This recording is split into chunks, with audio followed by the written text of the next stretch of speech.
नमस्कार, आप देख रहे हैं संसार क्रांति न्यूज। मैं हूं आपके साथ डिम्पल राणा। आज की सबसे बड़ी खबर पर चर्चा करेंगे। जी हां, मैं बात कर रही हूं 2022 में होने वाले विधानसभा चुनाव की। उत्तर प्रदेश के पूर्व मुख्यमंत्री जो रहे हैं अखिलेश यादव, उन्होंने ये बात साफ कर दी है कि उनकी जो पकड़ है इस बार और जो उनकी रणनीति है वो बिल्कुल साफ है। उनका कहना है कि भाजपा ने उत्तर प्रदेश में कोई ऐसा काम नहीं किया, जो काम उन्होंने किया था उसी को उन्होंने थोड़ा थोड़ा करके आगे बढ़ाया है। और कांग्रेस के बारे में भी उन्होंने ये बात साफ कर दी है कि कांग्रेस की भी कोई इतनी अच्छी पकड़ नहीं है फिलहाल उत्तर प्रदेश में। ओवैसी को लेकर उन्होंने कहा है कि ओवैसी के अगर अपनी लड़ाई लड़ते हैं उत्तर प्रदेश में, उनके अल्पसंख्यक वोटों पर कोई असर ओवैसी का नहीं पड़ेगा। इतनी अच्छी रणनीति उन्होंने अपनी बनाई है। और जो 13 बातें उन्होंने कही हैं आगामी विधानसभा चुनाव को लेकर, उसको मैं एक रिपोर्ट के माध्यम से आपको बताऊंगी।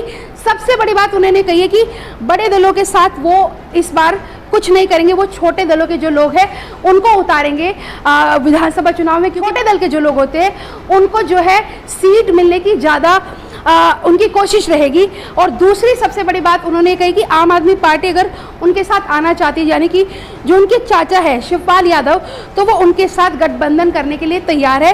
तीसरी सबसे बड़ी बात उन्होंने कही है, भाजपा तो जो है वो हारने जा रही है, क्योंकि उनका संकल्प पत्र, उनमें योगी आदित्यनाथ का फोटो तक नहीं है। और ऐसा संकल्प पत्र जो है वो कूड़े में डालने के लायक है।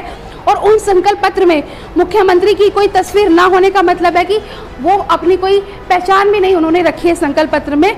और उनका सीधा सीधा भाजपा से सवाल है कि किसान की जो आमदनी है वो इस वक्त कितनी है और दोगुनी कब होगी, क्योंकि किसान तो सड़कों पर बैठा है।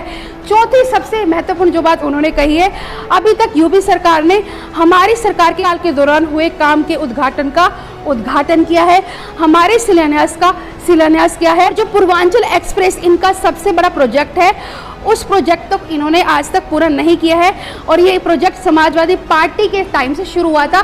तो सबसे बड़ी बात तो ये है कि जो मुद्दे हैं जनता के, उस पर भाजपा बिल्कुल काम नहीं करती, कतई काम नहीं करती है। पांचवी सबसे बड़ी बात उन्होंने कही है कि कोविड के समय में काम को लेकर भले ही प्रधानमंत्री मोदी जी योगी आदित्यनाथ की तारीफ कर रहे थे, लेकिन उत्तर प्रदेश के लोगों को भी काफ़ी सारी दिक्कतों का सामना करना पड़ा है।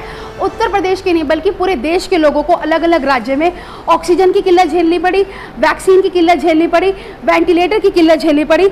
और इसी के चलते अब जो जनता है वो उनको लगभग नकार ही चुकी है। और विधानसभा चुनाव में जो है वो हमारी ही जीत होगी। साथ ही सबसे बड़ी बात जो कही है, मैंने जब वैक्सीन को बीजेपी की वैक्सीन कहा तो सरकार ने जल्दबाजी में फैसला लिया और उस समय डॉक्टरों ने भी जो वैक्सीन पर है सवाल उठाए थे।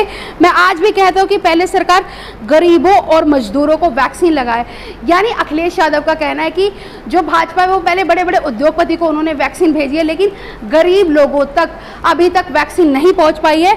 और उन्होंने ये बात भी साफ की थी कि अगर वो गरीब लोगों को वैक्सीन पहुँचाते हैं तो मैं आखिरी व्यक्ति होऊंगा जिसे वैक्सीन लगानी चाहिए। आखिरी सबसे बड़ी बात उन्होंने कही है, इस सरकार ने बिजली बनाई नहीं बल्कि बिजली को महंगा किया। यानी कि उन्होंने ये बात साफ की है कि जब से भाजपा सत्ता में तब से जो महंगाई की दर है वो लगातार बढ़ती जा रही है, बेरोजगारी की दर जो है वो लगातार बढ़ती जा रही है, पेट्रोल डीजल के दाम लगातार उतार चढ़ाव में रहते हैं।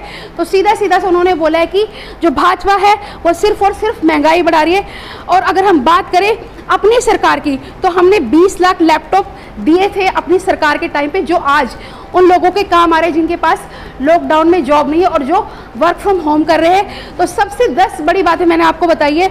और एक और मुद्दे पर उन्होंने अपनी बात रखी है, सुप्रीम कोर्ट के निर्णय के बाद राम मंदिर को लेकर कोई नहीं रोक सकता निर्माण कार्य को, लेकिन मंदिर तो बनना चाहिए। लेकिन जो जमीन घोटाला हो रहा है, जो ट्रस्ट के लोग घोटाला कर रहे हैं, उस पर भाजपा की क्या राय है, क्योंकि उन्होंने अभी तक जमीन घोटाले को लेकर अपना कोई भी बयान जारी नहीं किया है, जिससे कि लोगों को यकीन हो जाए कि वो राम मंदिर में पैसा लगा रहे हैं और जो लोग चंदा दे रहे वो पैसा आखिरकार जा कहाँ रहा है। सुदीन ओवैसी के आने से मुसलमान के वोट पर कोई फर्क नहीं पड़ेगा, यह अखिलेश यादव का कहना है।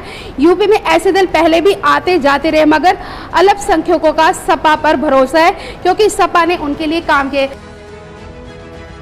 यानी कि अखिलेश यादव ने ये बात कई बार साफ की है कि ओवैसी के चुनाव में खड़ा रहने से उनके जो अल्पसंख्यक वोट है उन पर कोई प्रभाव नहीं पड़ेगा, उनके खाते में वोट अल्पसंख्यक के आएंगे ही आएंगे। समाज पार्टी नेता मायावती के जहां तक सपा से नाराज होने का सवाल है तो नाराज तो हमें होना चाहिए मायावती जी की पार्टी से, क्योंकि हमारे ही घर के लोग लोकसभा चुनाव हार गए और बसपा 0 से 10 पर आ गई, मगर पुरानी बातों में कुछ नहीं रखा। यानी कि वो सीधे सीधे मायावती को भी एक न्योता दे रहे कि वो भी गठबंधन में आ सकती है।